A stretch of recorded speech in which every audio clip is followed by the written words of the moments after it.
Hello,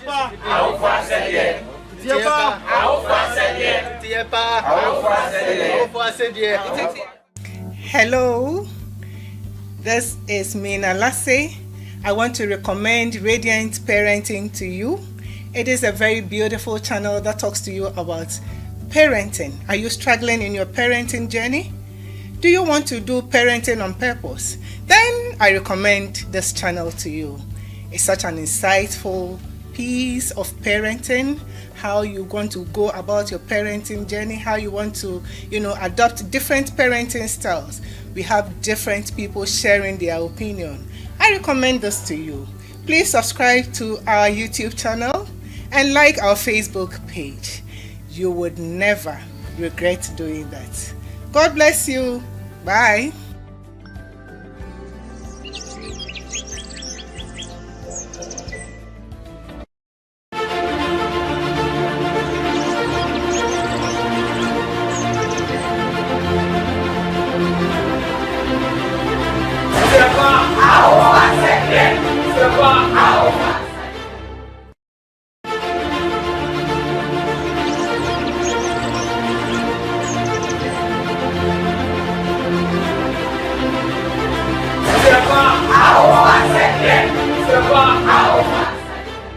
Opportunity presents itself. If you are having your menses and you are in pain and you look morose and your child comes to you and asks you, "Oh, mommy, why are you looking like this? Are you okay? Is everything okay? Are you sick? Should I do something for you?" Normally that's what they do.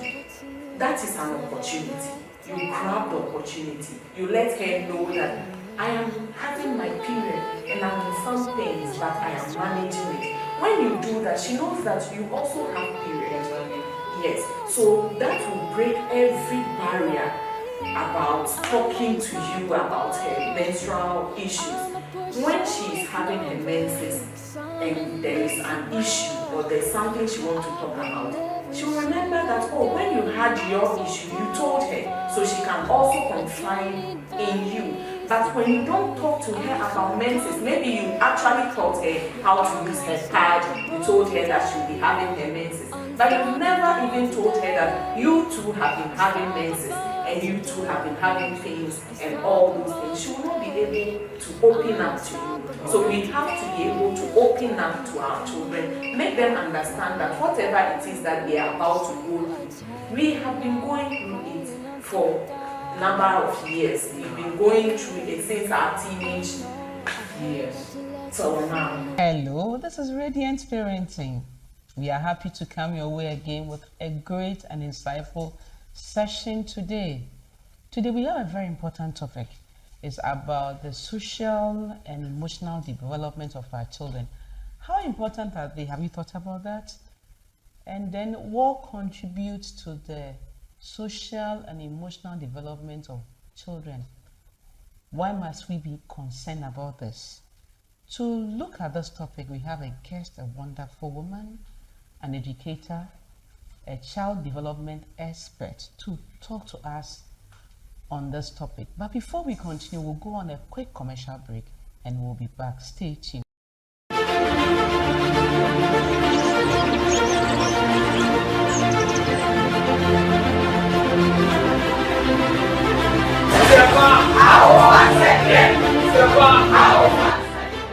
So my final words to every parent out there: you are doing so well. You are doing great. God bless you. Keep it up. But be reminded that parenting is a ministry.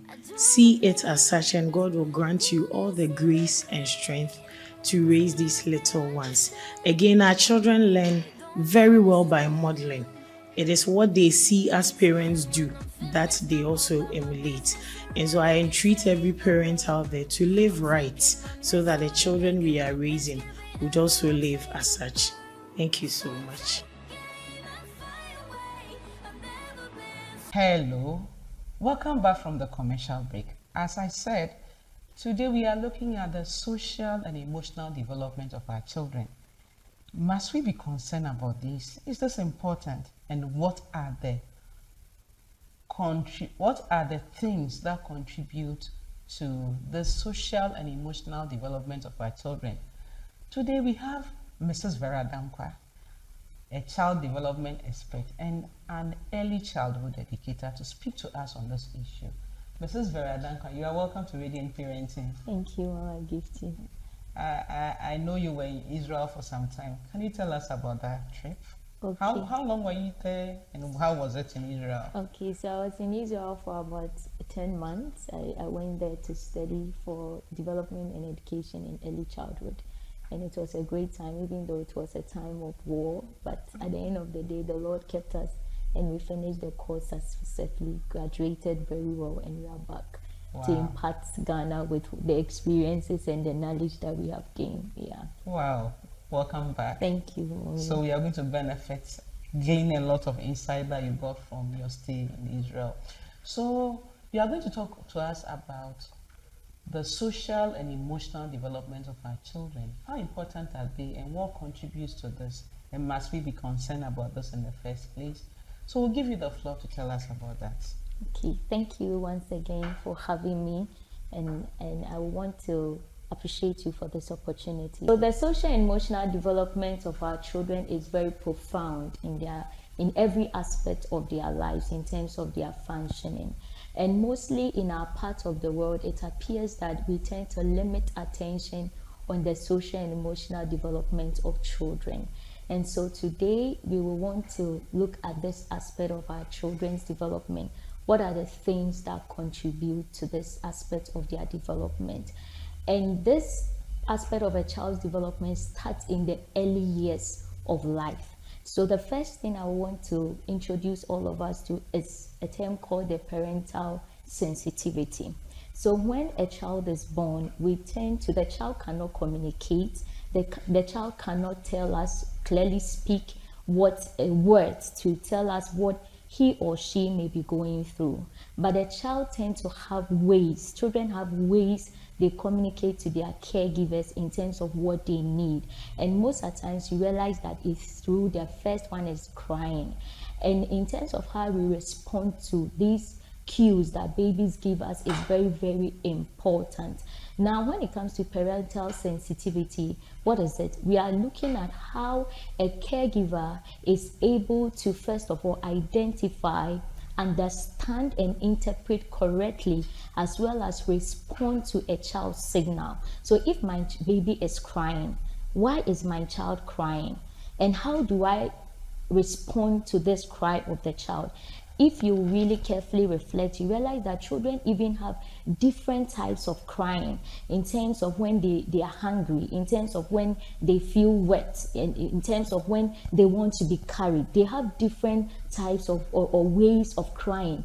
All these things are ways the child uses to signal to the parent that I need you to attend to my needs. So as a parent, how sensitive are you able to identify the signals, and how do you interpret the signals as well as respond to these signals? It's very, very important. Why is it important? Because it's a way and a medium through which your child bonds with you, which is called attachment. Attachment, we are looking at the emotional bond between a caregiver and the child. And so when a caregiver is not able to pick up these signals of the child and also be able to respond and interpret correctly, it tends to affect the way a child bonds with his or her caregiver. Now, how does it affect? You realize that for the child, you are his first point of call. And so if you are not able to recognize his signals, it communicates to the child, does this caregiver see me here? Am I really valued? Am I really cherished? Then something is going on in terms of their emotional and social. It's like, I'm not wanted, I'm not needed. I think the time that I gave birth, I remember when my baby cries and you pick the baby, my grandmother and my mother would say, leave the child to cry. Nothing is wrong with the child. But I didn't know what I was doing. Like, you think that, oh, they will tell you that this child will always want to be carried. But that is what their child needs, and you have to respond to it. So parental sensitivity is very, very important in terms of how your child bonds with you. And another important thing that we need to also recognize as parents, which is very instrumental in our parental functioning, is emotional availability. Now, when we talk about emotional availability, we are talking about the responsiveness and attunement of a caregiver to the emotional needs of the child, and as well as how his or her child is involved with the parent. So what do we mean by this? Now, imagine your child expresses different types of displeasure. It can be the child will cry. It can be the child will throw tantrums. It can be the child is angry. In all these things, how are you as a caregiver responding to these varied needs and emotions that your child is expressing? And how is your child also able to identify? Children are said that they are intelligent. Sometimes we are taught that, oh, they don't know anything. They know. When you are happy, they know. When you are sad, they know. If you want them, they know. If they feel like you think they are a burden, they also know. So as a parent, your emotional availability is very, very important. How are you attuned, and how do you respond to the varied emotional attitude and needs that your child will express? Now, all these things contribute to how your child bonds with you. Now, another last thing I will talk about is parental insightfulness. You know, we have talked about the fact that children express signals in terms when they are in need. Now, as a parent, are you able to interpret correctly the motive behind why my child is doing this? Now, when you are able to interpret this correctly, then we will say that as a parent, you are insightful. Do you think that when my child is crying, oh, this child just wants to disturb me? Oh, this child, he just like trying. She just wants to make a face when we are around people. It's an important thing as a parent to, so it's like entering into the inner world of your child. Your child has an inner world, and sometimes we forget that your child is also autonomous, is independent from you. Your child is not you. Your child, or at the early stage of life, is also a human being, and so you have to be able to understand the perspective, the motive, and the point of view of your child in terms of how they behave. All these things tend to influence how your child bonds with you. Now, why should we be concerned about these things, especially how our children get attached to what? You see, there's the attachment that a child forms with a parent or the caregiver tend to influence their long-term relationship, how they also interact with people in their later years of life. So if a child, that's why a child who suffers child neglect, child abuse, they tend to have issues with self-esteem. They tend to have issue with getting along with other people, teamwork. They are not able to communicate very well. Even in class, you realize that they tend to be shy. They don't want to come out. When we want to understand this, then we have to trace back, because research proves it, that children who have suffered some of these traumatic experiences tend to have issues when it comes to their social and emotional development. Now, social and emotional development also contributes to a child's cognitive development, and that's why we have to be very concerned about this. If a child is distressed, if a child is going through stresses, there is no way the child is able to focus. There is no way the child is able to give maximum performance in class. If a child feels like nobody cares about me, nobody wants to play with me, that means that child is not going to function well in the class. And you realize that it even tends to influence their work output. Sometimes even the way a child writes, we should link it, we should understand in terms of the social and emotional development of our children. As parents, there's that great need, and the child first point of contact with the world is through the family, is through the mother, is through the father, is through the first person that the child bonds with. And so it's very, very important that as parents, one, we are sensitive to the needs of our children. We are emotionally available, and we tend to understand why our children behave the way they do. Sometimes you just have to give yourself a pause. You want to reflect. Why is my child behaving this way? And if you do this, you are a parent who is always reflecting. You are also trying to understand the changes that is occurring in your child's life. It tends to help you to be sensitive so that you can be emotionally attuned to your child, and also your child can really bond with you. Thank you. Awesome. You know, just last week, I heard a story about a child who was crying when he wore his shoe to school. So the mother didn't pay attention to that child. The mother thought, this boy, he likes crying. It's one of those things. This boy was crying. The mother didn't pay attention. The child got to school, was still crying. The teacher took the shoes off only to realize that a scorpion was in the shoe, biting that child. But the parent was not sensitive enough to know that this is not an ordinary cry, and that child had to be rushed to the hospital. So that's to support what you are saying. So you spoke about emotional availability, parental sensitivity, and then parental insightfulness. But you know, when we give birth, usually, as you said, you'll be told that akra osua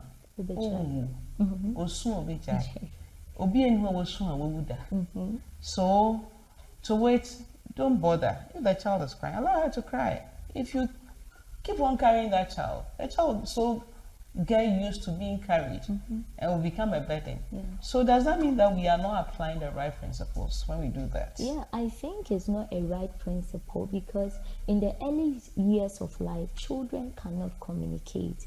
Their main means of communication is through crying and sometimes giving some gestures. And so we don't have to ignore those gestures. When we say that, when the child cries, the child will stop, you may not know why the child is doing that. And you see, children see us as parents as safe havens, so, and also see us as a secure base. So if the child is going through something, it's you, the parent, the child will come to. So if you, the parent or the caregiver, you are pushing that child away, now remember, trust will not develop. And you realize that there are some children who don't, when their parents are leaving, they are crying because they don't know whether you will come back. But there are some, when they cry, you say that, please, mommy is just stepping out, I will come back. The child relaxes because you have developed a sense of trust between you and your child. So we shouldn't ignore the cries and the gestures that our children give to us to communicate their needs for us, because it affects their self-esteem as well. These things affect their self-esteem, so they will not grow to become the kind of person that they they have ought to be. They'll have a lot of self-doubt, fear, anxiety, and quell in. They don't want to get along with others, so they cannot develop and be what they are meant to be. So this early years are very important. These cues are very much important.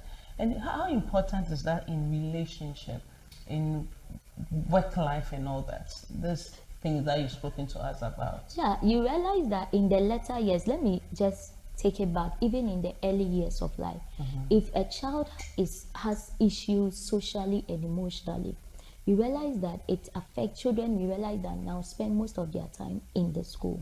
So in the classroom, you see a child who is always fighting. You see a child who is always by him or herself. You see a child, when there is an activity, he doesn't want to get involved. As a teacher, it's something that you have to pay attention to, because later on in the workplace, in the larger social life, that person is going to be withdrawn. And there are some people today, they cannot get along with others. They just pick fights with people. They even misinterpret people's action because what has happened in the latter years of his or her life. What happened in the early years? The early years, early years of their life. So even sometimes when somebody does something, they are always misinterpreting it in the negative because of what that child might have gone through in the early years. And even at the workplace, you realize that the person is not, work output is going to be affected. Because now in a workplace, when you are going, what are people looking out for? It's not just your academic certificate. They are looking out for people who are good are Team able players. to team players, able to collaborate, able to communicate, you know. And a child, if you're a person that this aspect of your life, that's why now people are talking about emotional intelligence and social intelligence, because it becomes very important in our work, our professional life and our work output as well. Wow. So it's not just the ABCD that we have to be concerned about. No. And that's what I stand for. That educators should just go beyond teaching their curriculum. You should be concerned about the holistic development of that student in your class. Yeah. But what can parents do? What can teachers do when the parents are not available?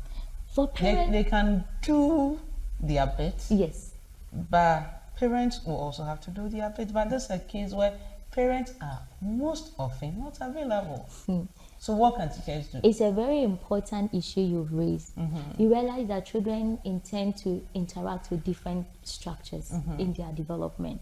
At the home, which is the micro level, which is the inner circle, the small place, then they come to the school, they get to other groups that they interact with. And all these spheres, in all these levels, children tend to have caregivers. So if parents would do their part, as they come to school as an educator, I do my part.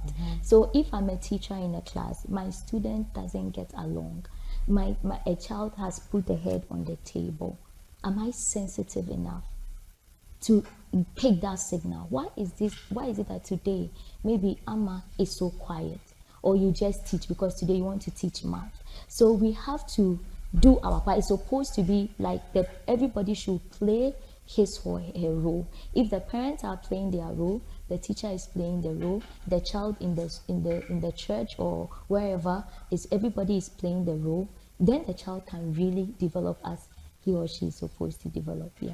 So what you are trying to say is that teachers have to play their role even if parents are not playing their role. Yeah. If parents are not emotionally available, yes, teachers must be available. Yeah. I remember the last time I was at a training, and we were told that now the school is the home of most children. Yes. They feel more at home in school than when they are at home, because the parents are not there. Yes, because they spend most of their time in the school. And when they get home to the parents are not there. Yes. And so school owners, teachers, we have a lot to do.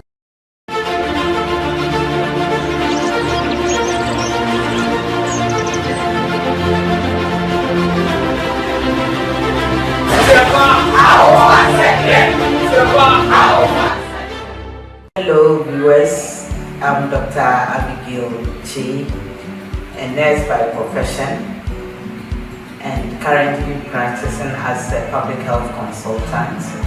I'm on Radiant Parenting. This is a beautiful program that is working out to impact generations, and I encourage you to watch it and learn lessons out of it for parenting, which will be helpful for this generation and generations to come. Please like, share, and spread the news out to your friends and relations so that they will always be watching to be getting the tidbits that are necessary for essential parenting. Let's make parenting radiant to the glory of God. Hello, this is Radiant Parenting. We are continuing with our program, and today we are looking at how social and emotional development can affect the totality of children, their well-being, their social skills, their emotions. And we have looked at parental sensitivity. How sensitive are you to the cues of your baby or your children? Yesterday, when my daughter came back from school, I realized something was wrong. So I probed further. I asked her, what's happening? Then she told me she saw herself. Then I said, oh, don't worry. I've solved myself before. Your big sister too has solved herself before. I had to find ways of reassuring her so that she have the confidence to go back to the same school, because she's not going to change school because she has solved her dress. But I needed to talk to her that it's something that we all go through as women. That is parental sensitivity. How sensitive are you as a parent? How emotionally available are you? And also, how insightful are you as a parent? And this is what our dear Mrs. Vera Danquah is talking to us about. So, Mrs. Danquah, when it comes to breastfeeding, now parents do not even want to breastfeed. They don't want to breastfeed because they don't have the time. Do you think that has a way of affecting the social and emotional development of our children? Thank you, Mommy. Yes, it's very true. I thought just feeding a child, breastfeeding was just meeting the physical need of a child, but actually it is also meeting the emotional need and also the social needs of the child. Why? Because during breastfeeding, you realize that the child will want to engage, give you eye contact, and also that holding, that kind of connection between you and the child, that proximity, it tends to help you form that your child to be attached to you, and you, the mother, also attached to the child. So it's very, very important. You realize that now we have to be also even careful. Mommy, it's not just the breastfeeding, but even sometimes what do we do during the time where we are breastfeeding our children? You realize that now if you don't take care, you are distracted by your phone. You want to do something, we want to multitask at that same time. But that is a time for you to bond with your child. Engage with the child. Give the child eye contact. Hold, cuddle your baby. It's a way of you bonding. It's a way of you being able to have secure attachment with your child. So I will encourage those who are not breastfeeding that you are missing a lot. Please breastfeed and bond with your child. So you are trying to say that we should breastfeed? Yes. And we should not be on our phones? Yes. Or reading a book? No. Or watching a movie while we are breastfeeding? No. But breastfeeding can take time too. Yes, it's a time of bond. It's a time of bond that your child, you realize that if you reflect carefully, your child will want to engage with you. Sometimes they will be looking at you. Sometimes they will be touching you. It's all a way of the child trying to identify you and to bond with you. So we have to pay attention to these little distractions that happen and enjoy our time of breastfeeding. Enjoy our time of with our breastfeeding. child. Good. So how can these three things help in the opportunities that are available to us in the future? Where you're talking about building and developing the social and emotional skills of our children. Yes. In terms of opportunities around that, does that have any role to play? Yeah, it's very, very important. Maybe I'll pick it from the school. Okay. If a child is not socially and emotionally developed, when there is opportunity maybe to go for a leadership position or role or do something in school, you see some children just shying away from it. They don't want to do it. Why? Because sometimes they are shy, they are afraid, they think they are not up to, they cannot do. Yes, so even just in the school, it's affecting how much more they miss out. Yes, they miss out on a lot of things. So that's why it's very, very important that we pay attention to this aspect. And this tends to develop during the early years of life. You know, when a child is securely attached to the caregiver, you realize that the child is able to explore his or environment. Explore. Yes. So when a child is securely attached to the parent, you realize that that child is able to use his or her caregiver as a secure base. What does that mean, like a secure base? That means that child has built trust with the caregiver. So that child thinks that this caregiver is always available, is here with me, he's watching me, he or she is watching me. I can go out and find out what is in my environment. And that child is also able to return to you when the child faces some form of discomfort in the environment. So the child uses you as a safe haven. Why is this important? You realize that sometimes in our interaction with our child, we don't allow them to explore. Oh, don't do this, you'll fall. Don't do this, oh, you may get, something will happen to you. We have to allow our children to explore their environment. We don't want them to be hurt. We don't know, but we have to let them to explore.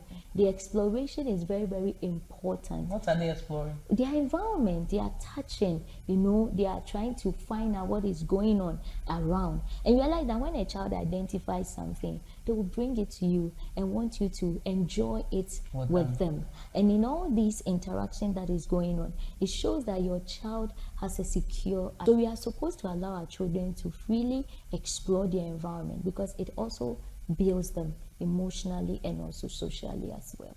Good. So if you do not allow them to explore, there's no way they will discover themselves, Yes. discover new things in the environment. What they can do. Cognitively, Yeah. they will not be so developed. Yes. Yes. So is that why sometimes we Africans, we don't dare, we are not so daring? I'm afraid to say, but I think it's true. Yes. We it's don't true. try. Yeah, even in the way, the kind of place we engage our children in, we are too careful. Very careful. Very careful. But we have to allow children, they learn through their accidents, through their mistakes, and they learn from it. So we have to allow them to explore. Yeah. We have to allow them to explore, and we have to be emotionally available Yes. for them.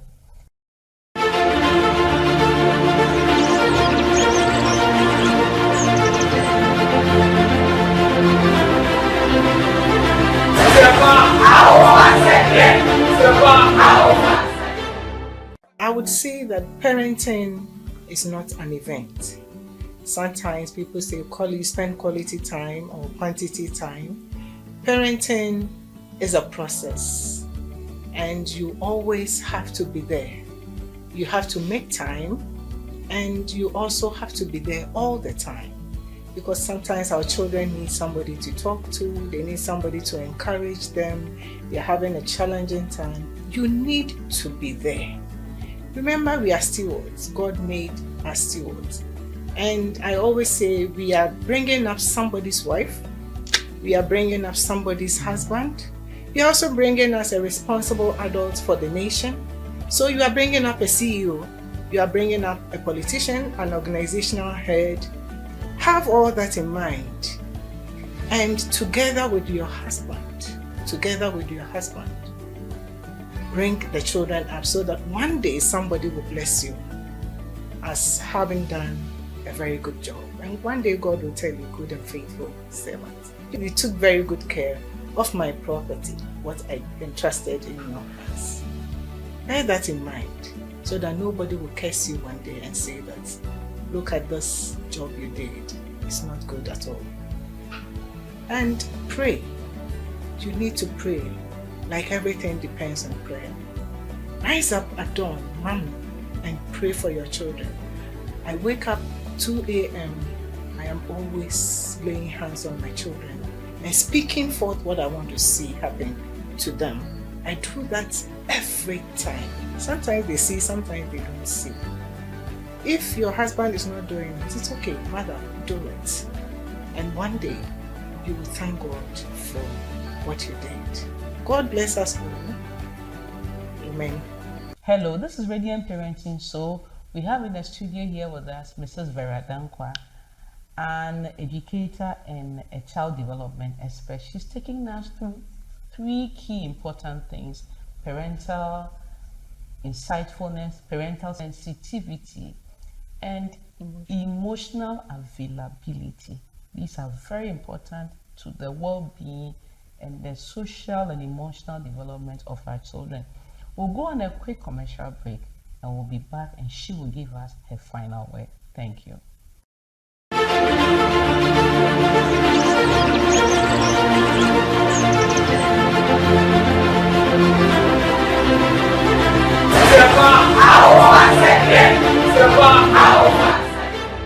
Parenting is a godly task that God graciously has given to us. For everyone who is married, we have a responsibility to ensure that the children who are a gift that God has given to us are properly nurtured. It calls for a lot of resources in terms of time, in terms of money, and other resources that are needed. We need to have it at the back of our mind that we have to give an account of what God has given to us, the children that God has given to us. We shouldn't see it as a chore, or we shouldn't see it as something that is difficult, but we should see it as part of our lives and an obligation on us to be able to fulfill God's purpose in raising up these children in the fear and in the admonition of the Lord, so that they will grow to become responsible adults and even better than us.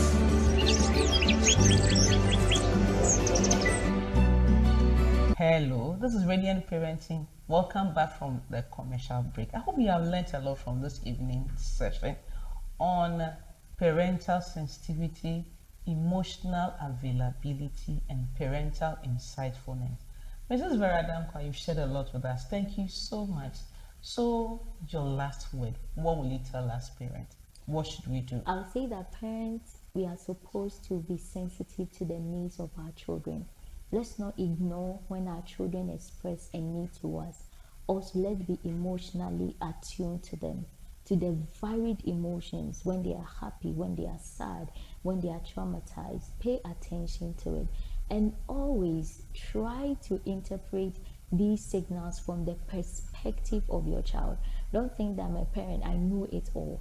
Try to be in the world of your child so that you can really understand their needs. And as you do this, it's help your child to be securely attached to you, which tend to influence their later development. Thank you. Thank you so much, Mrs. Vera Danquah.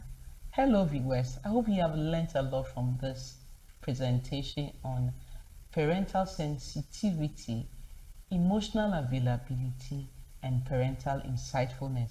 It's one thing giving birth, it's another thing taking care of that child and making sure that that child grows to become all that God intends that child to be. And for you to do that, you have to be very much intentional.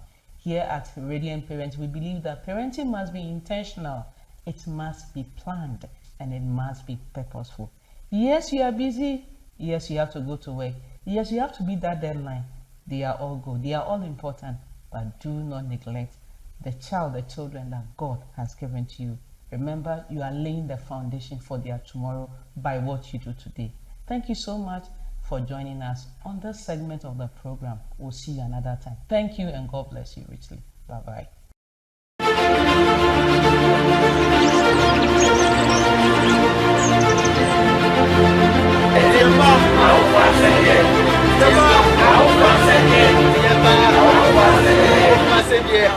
Afternoon. Good afternoon. How are you? Very great. Thanks. And you? I'm very well, thank you. Yeah, I could see you were one of the participants of the parenting training that took place this afternoon. Please, what have you learned in the training and what can you share with us? All right. I'm grateful for this training because today I learned about the skills in parenting. And then I got to know who a parent is and his role in child upbringing. I also learned that there are various stages in child outbringing. So per their ages, there are different styles a parent has to know and then train the children. I also learned that a parent's role basically is to train and shepherd a child from infancy to adulthood. Per the ages of the children, there are things that parents are supposed to do and there are things that they are not supposed to do. Above all, love is a key point. That's the basic thing in all skills that a parent should have. So today I learned a lot and I know what a parent is supposed to do at every stage in a children's life. Okay, so with this, how do you expect this to be of benefits to the farmers? We come across various cases on our field, and today I'm proud to say that I can attribute a lot of these cases to bad parental skills. So from henceforth, I'm going to train my farmers on good parenting skills, and I hope that these cases we are having will be remedied with this solution. Okay, so is it a course or is it a project you think that should be implemented in order to turn cocoa sourcing communities? Of course, specifically from this area, because of the illegal mining, parents have lost their children to this activity and they cannot hold their children back because of the parenting styles they've been using over these years. So knowing this, I'm going to teach a parent his roles, especially what to do with their children when they are growing up. And I think with this, every child who have this care and love from parents will listen to their parents and will not go into galamsey, and this will help with the kids in my district very much. All right. Thank you so much, Letitia. And we wish you all the very best. And we hope that this is going to be implemented in all your cocoa sourcing communities and to be a blessing unto the farmers. We are grateful for your time. Thank you. You are welcome.